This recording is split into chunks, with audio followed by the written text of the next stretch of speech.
Inclusive PPE will help support SMEs in being compliant and competitive in their markets, because they'll be able to attract and retain talent across diverse workforces, and when they're bidding for public sector contracts, they will be able to demonstrate that they're compliant to the requirements for inclusive PPE.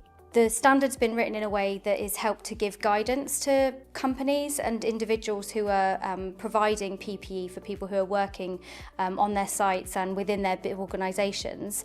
Having access to a standard that has a range of terms and definitions that facilitate perhaps more easily discussing what might be otherwise difficult terms, or terms that are not always understood in a particular way.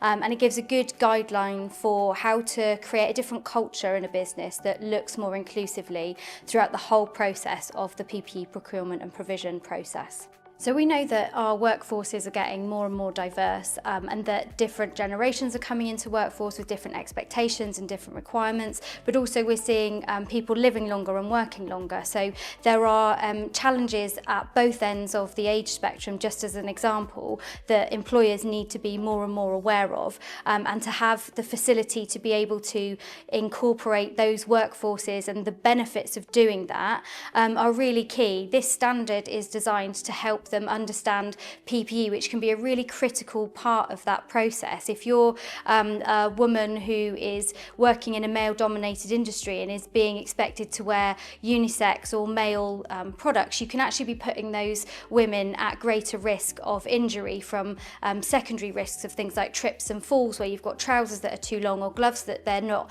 dexterous enough because they're too big for them. So making sure that you're accommodating and providing for those people will ensure that as an organisation, as a business and employer, you can be more diverse in your workforce and engagement with your workforce.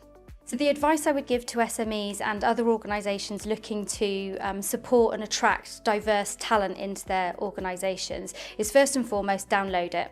It's free to download. We wanted to make it free so that it would be absolutely available and that wouldn't be a limiting factor to it.